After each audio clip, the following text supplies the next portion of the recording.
Hi, Chris. Hello, Barbara. Lovely to see your face. It's been ages. Thank you very much. Likewise. How long has it been? Must have been around Christmas. It was definitely cold last time I saw you, which it's Yeah. not today. So, for anyone watching, if I'm perspirating, it's because it's ridiculously hot. So, sorry, sorry, not sorry. Hey, how have you been? Lots has been happening with you since I saw you last in person. Like quite a bit. Can you, for anyone who hasn't met you before, Chris, can you give us a quick intro to who you are, but also what you've been up to over the last 6 months? Because it's been a bit of a journey. Okay, so for the people that don't know who I am, my name is Chris Reeve. Um, I am, for my sins, a massive Norwich City fan and pundit in my spare time. So I'm on a YouTube channel called Talk Norwich City, which I've built and developed with my best mate, Jack Reeve, for years now. So we interview all of the best people in and around the Norwich City scene, from current to former professionals, Stuart Webber at the top of the tree, and who knows, maybe one day Delia Smith. So that's one side of me. Another side of the professional side is social media. So I've always been in and around social media. I absolutely love it. Despite its reputation, it's got the most incredible power behind it if you use it properly. So so I work for Fountain for 3 days a week, which I really love, helping them build and develop their social media strategy. And then also I run my own business called Reeve Social Media, where I help masters of their craft who don't have the time and skill to develop their own socials to do so. Personally, I am a massive believer in three things, which is gratitude, perspective, and mortality. Those are the three kind of core things that I think about, both personally and professionally. And I just love helping people, Barbara, which is hopefully why I'm a supposed good egg in the Good Eggs Club. I just really love helping people. I love giving back if I can. I'm a massive supporter of Big C, a local cancer charity, through personal experience for myself. I'm a 26-year-old guy that is just hopefully enjoying life and wanting to give it all before I die. Yeah, yeah. No, I love that. Thank you, Chris. So I've been watching you for quite a long time. So you used to work for a marketing agency a long time ago, which I worked just before you. I left, you came in through the door. And I remember this, I mean, you were little back then. You were actually physically a lot smaller than what you are now. And I remember a colleague of ours like going, oh yeah, social media. And at the time, I just had about Facebook. And that was it. And then I started seeing you about again when I went self-employed. And I thought, interesting. That's that kid. And we've now known each other a bit better for a couple of years. And it's been just such a delight to see you progress. And I've always been a little bit of a cheerleader of yours. And when you finally gave me the call that you're like, yeah, Reeve Socials is on. And I said, yes, finally, he's done it. I'm so super happy and stoked for you. How has it been? Because I remember when I started and it was a bit of a... Blimey. It's been a roller coaster. So I was part of a startup tech company, which unfortunately due to COVID got canned, which is obviously awful for everyone associated with that business. But thus I'm so grateful and blessed that it's kind of forced my hand to do what I really want to do, which is just pure social media and helping people grow and develop their accounts and their personal brands. I love its pieces and how it's been. To begin with, it was like really emotionally taxing. I probably had about a week feeling sorry for myself. And then I remembered those three things that I've said about already: gratitude, perspective, and my own mortality. And I thought, why am I moping around? I think that, to be honest with you, that a lot of people aren't going to like hearing this, but I think COVID has been an excuse for a lot of people, actually. I think that this is an opportunity to thrive. I think it's a time that businesses can look at their own selves. It's the classic phrase of cobbler's shoes.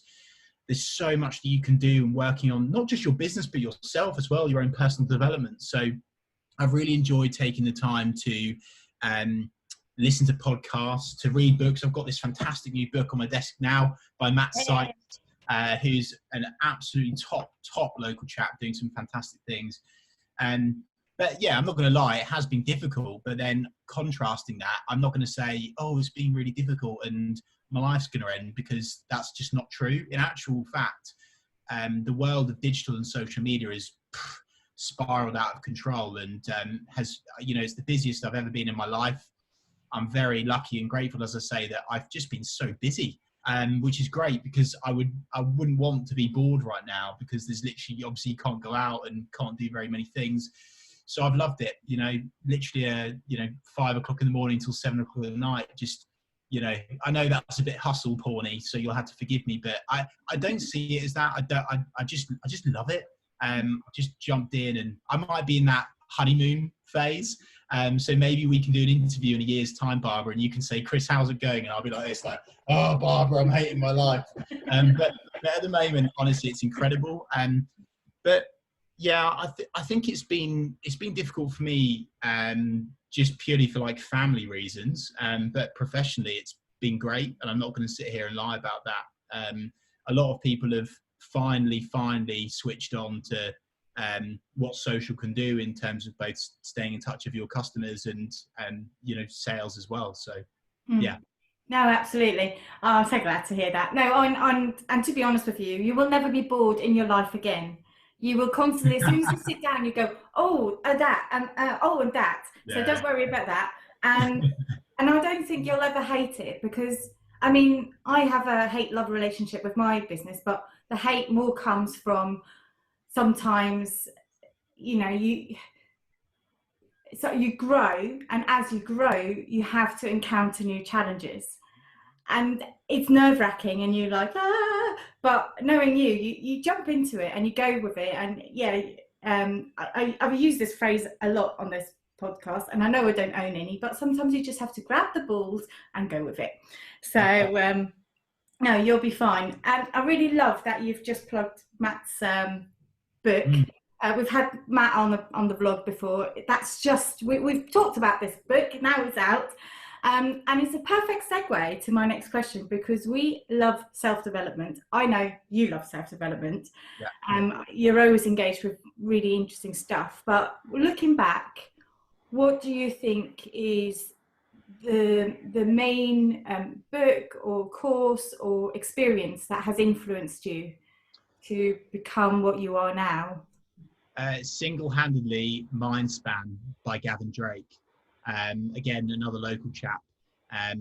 So basically, my own personal journey is in 2007. My mum died of non-Hodgkin's lymphoma, and which is a type of cancer. And again, I was dragging through life like a cold bag of shit, pardon my French, for too long, and then luckily got the chance to go on Gavin's. I think it's a 2 or 3 day course.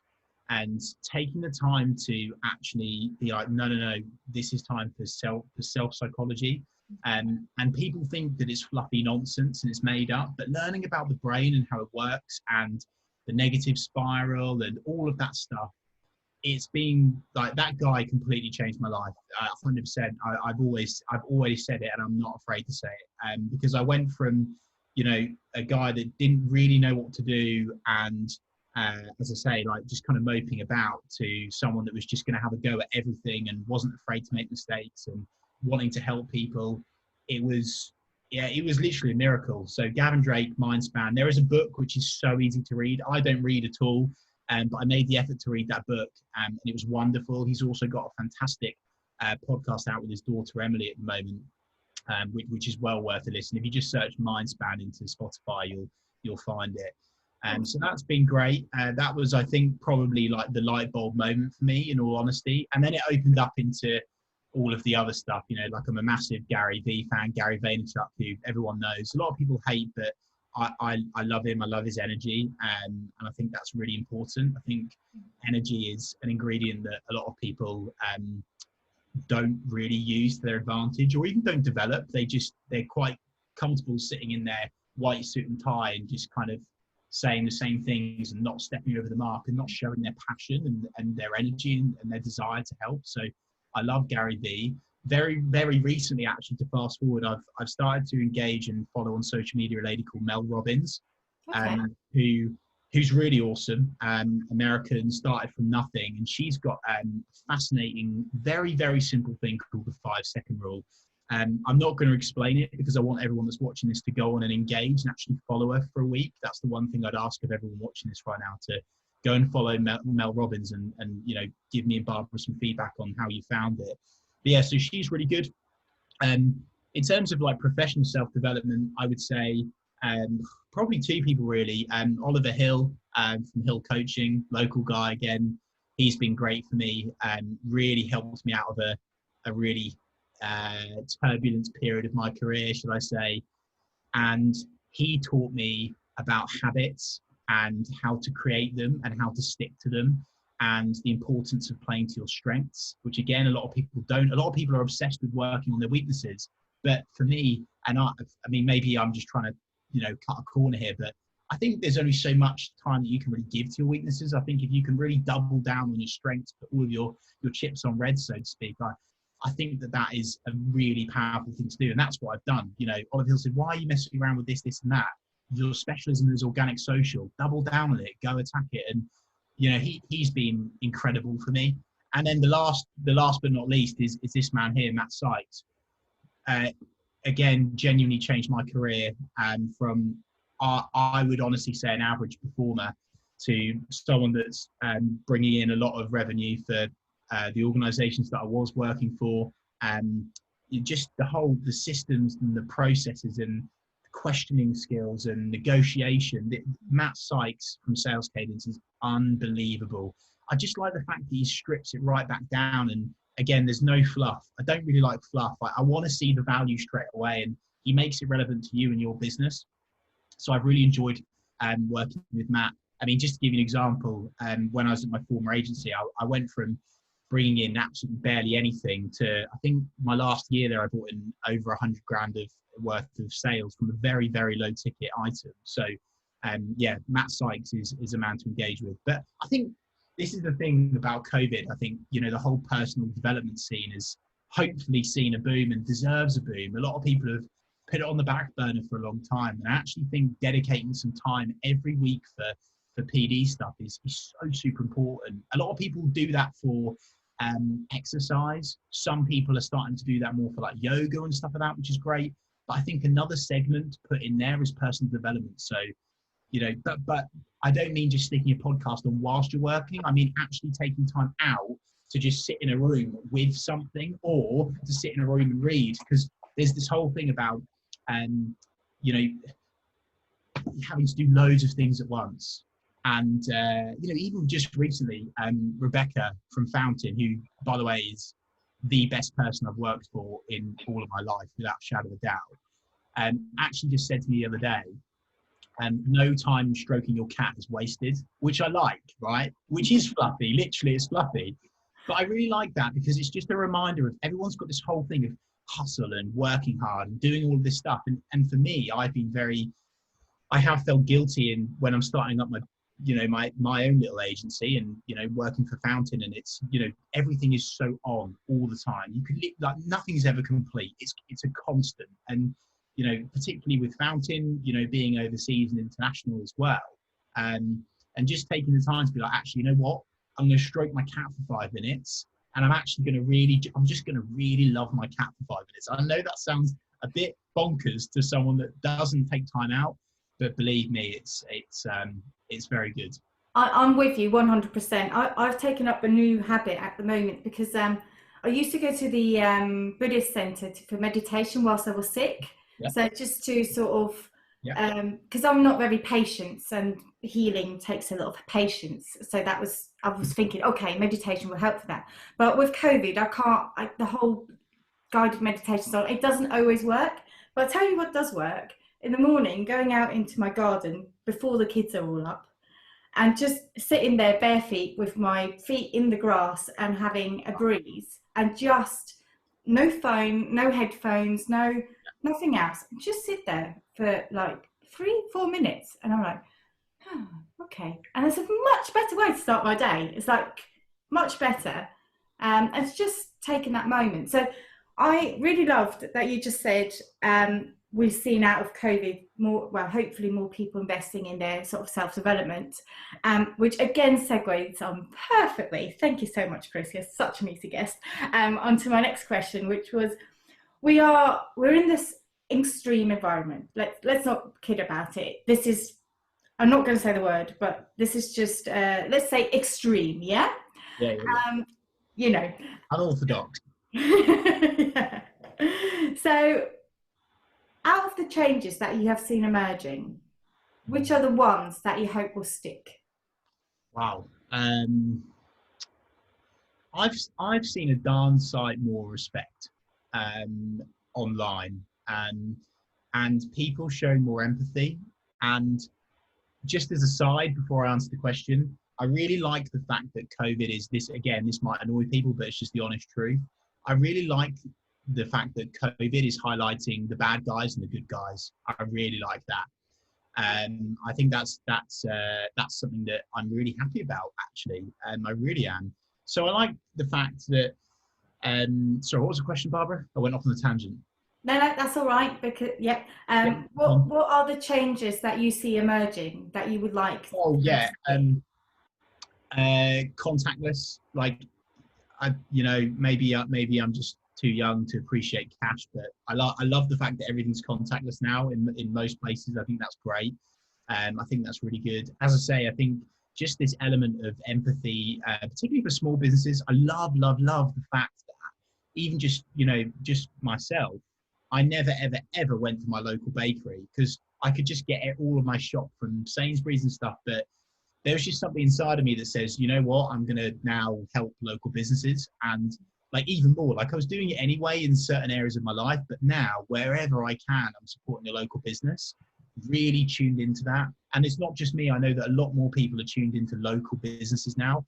And I really like the anti-Wetherspoons campaign that's going on. I love all of that.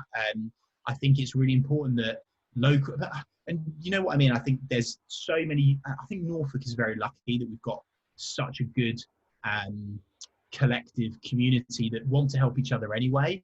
But I've just seen that kind of on steroids. Personally, myself, during the COVID-19 crisis, I've seen a lot of people wanting to help people. I've seen a lot of people do lots, give lots without expectation, which I think is, again, a really, really good thing to do. A lot of people are always doing something for something. And the amount of things that, like I've lived it anyway, to be honest with you, but I might, jump on this interview with you today, Barbara, but who knows, in 6 months to a year's time, you might say, I'm doing this massive event with this huge corporate and I'd love you to help me with the socials, Chris. And I'd be like, wow, thanks, Barbara. But I just think what I love and what I hope will stay is this kind of helping each other out thing. There's less of the short-term money-grabbing attitude pre-COVID, in my opinion, from what I've seen anyway. Yeah, and I think actually, just from listening to you, the two go hand in hand. So you said you like how we are able to determine more which ones are the goodies and which one is the baddies. I said very early on, I don't know if it was a conversation with you or with Matt, I said what this pandemic is going to do is that it's going to expose poor leadership across life, from your local football club, and I mean like community sporting events, all the way up to global leadership. It will show you who are the good bosses and who are the ones that just don't care.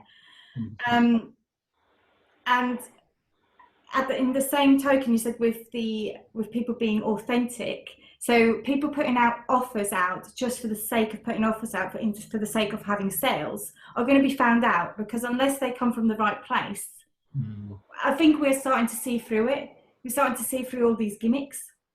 Yeah, I'd agree with that. And something that I massively like, because you've mentioned it there, is this authenticity, particularly on social media. I love the fact that COVID is starting to give people confidence to just be themselves on camera, because they know that that's what truly resonates with people the most. Even I look after a couple of relatively big corporates myself, and just showing more pictures of people and getting people on video and doing live streams, and you don't have to be this stiff upper lip British quintessential business person that doesn't give too much away and everything's cloak and dagger. I really, really hope that that's dead and buried now. I really do. And Yeah. I hope that this sort of trend of opening up on camera and being really honest and showing your true self is so powerful, because no one ever buys a company. They don't. I won't buy it. People buy people. And I know that's cliche, but it's so true. And I think that if you've not learned it by now because of COVID, then you'll never find out. Absolutely. So, talking about authenticity, Chris, I'm going to put you on the spot now.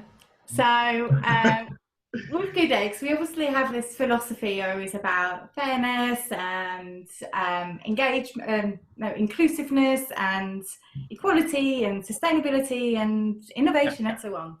So, if you look at where you are in your life now and you look into the future, what's your big picture? Like, what is it?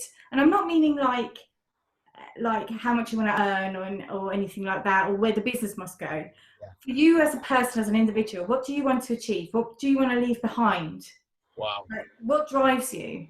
Cool. Great question. It's big. I mean, and we could talk about several different topics. I guess maybe it's easier to narrow it down. What's close to your heart?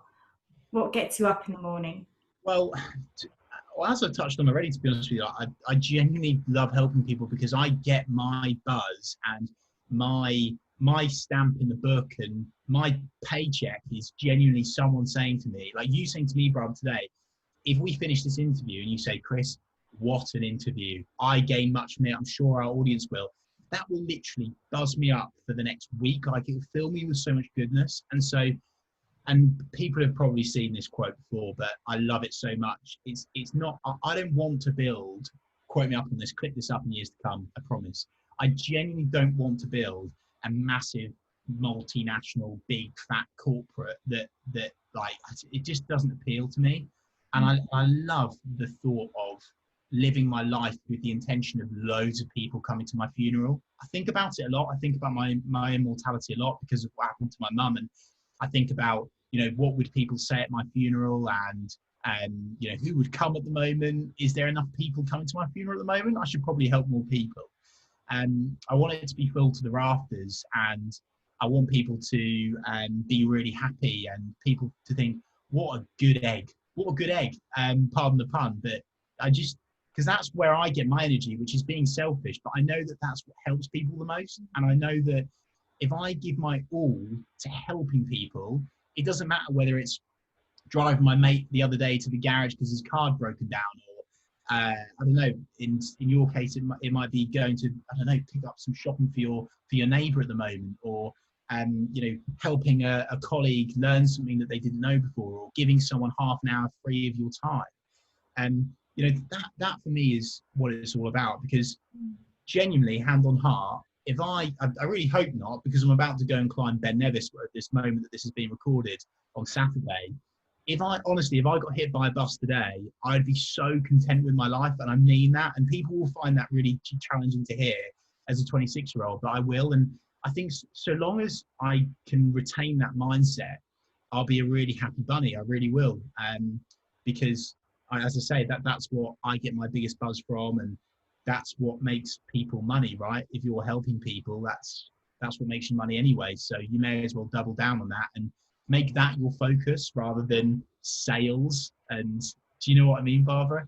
So I completely get what you mean. Yeah, I completely get what you mean, because at one of the events that we had not that long ago, it feels like a lifetime ago, it was only Christmas, but I did the talk about never going back to normal. And one of the things is that when I, just before I went in for my op, and I didn't know was I going to wake up, was it going to happen or not happen, I was very much like, I reflected on my life and thought, I'm happy, like, I think I've done pretty well and I definitely enjoyed everything. But what actually upset me more, so I thought about the things that I won't be able to do, like get married and have children and everything. And yeah, it upset me a bit. But what upset me more was actually looking back and looking at all these amazing things that I had done and how many people I've been in contact with. Because it was like so overwhelming that I suddenly went like, wow, I didn't realise I'd lived such a good life, because you're constantly chasing your next thing. So as much as, cancer sucks, and I wouldn't recommend it to anyone, for me, it gave me a really unique opportunity for my life to realize, hold on, you've done good, you know? Yeah. And you just have to continue in that vein. You don't have to put more pressure on you. You don't have to like go and beyond. You just have to enjoy the ride.